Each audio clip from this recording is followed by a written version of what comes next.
Welcome to my channel beauty with Rama. তোমাদের এই চ্যানেলে স্বাগত। আজ আমি তোমাদের দেখাবো লেবুর খোসা দিয়ে কিভাবে সাবান তৈরি করতে হয়। আমি তার জন্য একটা লেবু নিয়ে নিয়েছি এবং এই লেবুটার খোসা একটু একটু করে ছাড়িয়ে নেব। লেবুর খোসায় ভিটামিন ই থাকে। এটার জন্য লেবু খোসার ব্রণের দাগ, কালো ছোপ ছোপ দাগ, বলি রেখা এবং পিগমেন্টেশন সহ বিভিন্ন ধরনের কাজ হয়। এবার লেবুর খোসাগুলো সব একে একে ছাড়ানো হয়ে গেল। এবার আমি একটা সোপ বেস নিয়ে তার টুকরো টুকরো করে ছোট ছোট করে কাটবো। এগুলি অ্যান্টি অক্সিডেন্টের বৈশিষ্ট্য সমৃদ্ধ ত্বকের অনেক উপকার করে।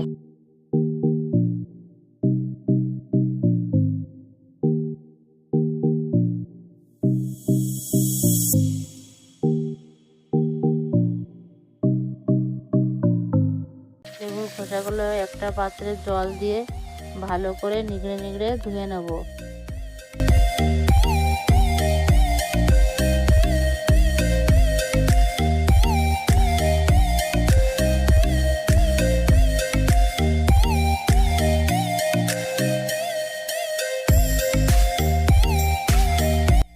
এবার একটা ব্লেন্ডের মধ্যে সেই লেবুর খোসাগুলো সব দিয়ে দেব এবং এর সঙ্গে গোলাপ জল দেব।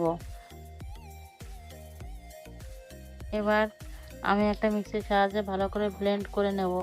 এটা ব্লেন্ড করে নেওয়ার পরে একটা ছাঁকনির সাহায্যে এগুলো ভালো করে সেঁকে নেব।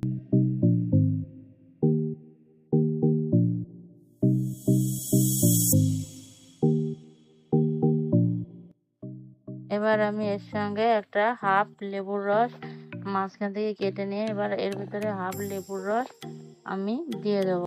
লেবুর রস কখনো শুধু শুধু মুখে মাখতে নেই, এটা ক্ষতিকারক। কোনো জল বা অন্য কিছুর সাহায্যে মুখে দিতে হয়। এবার ওভেনের উপর একটা কড়াই বসাবো, তার উপরে একটু জল দেবো, দিয়ে জলটা একটু গরম হবে। তারপর একটা ছোট বাটি দিয়ে দেবো। বাটির ভিতরে আমি যে সাবান বেস রেখেছিলাম সেটা দিয়ে দেবো। এবার দেখো সাবানের বেসটা কত সুন্দর গলে গেছে। এবার এর মধ্যে আমি জমে রাখা লেবুর খোসার যে রস আর লেবুর খোসার যে রসটা ওটা দুটো ওর ভিতরে দিয়ে দেবো।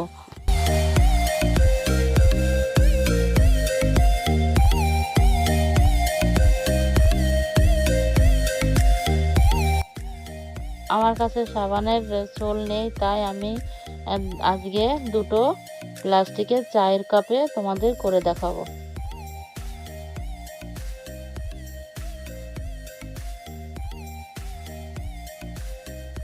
এটা আমি 12 ঘন্টা রেখে দিয়েছিলাম। 12 ঘন্টা পর দেখো সাবানটা তৈরি হয়ে গেছে।